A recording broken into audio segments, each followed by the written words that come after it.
जन्म लिए हैं तो आगे जरूर बढ़िएगा और जिस क्षेत्र में आप आगे उस क्षेत्र में लगातार प्रयास कीजिएगा तो आप लोग जरूर। क्या आपने सुनोनी ऐसा मानते हैं कि जो जीरो है वो भी एक दिन हीरो बन सकता है? जरूर बिल्कुल हो सकता है, क्योंकि मैं भी जीरो जी बिल्कुल। मैं यही सुनाना चाहता था कि वही सुलोनी है जो जीरो स्तर से कोई जानता नहीं था सुलोनी को, स्कूल के सिवा और घर के और गांव के सिवा।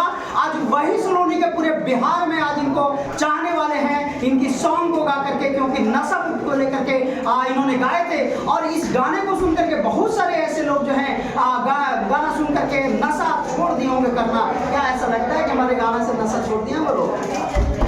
क्योंकि लगता नहीं, मैं सुनी हूँ तो ये कुछ लोग बोल रहे थे कि तुम्हारा गाना सुन के कुछ लोग नशा छोड़ दिए। अच्छा, ऐसा आपके गांव घर में गए पंचायत में, क्या ये इस गाना से प्रभाव पड़ा था?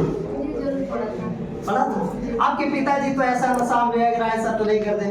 नहीं, हाँ। उतना तो नहीं करते, लेकिन पहले करते थे। पहले करते थे। मैं करते थे लेकिन उतना नहीं करते, थोड़ा बहुत करते थे, लेकिन अब वो भी नहीं करते। अब बंद हो गया जी। तो देखिए, एक सुलोनी ने अपने पिताजी को गाना सुना करके बिल्कुल नशा मुक्त है, अपने पिताजी को नहीं पूरे बिहार में नशा मुक्त करवा दिए। तो चलिए इसी तरीके से राजस्थानी चैनल के माध्यम से मैं छोटी बड़ी खबरें दिखाता रहूंगा, हमेशा हमारे वीडियो में बने रहेंगे।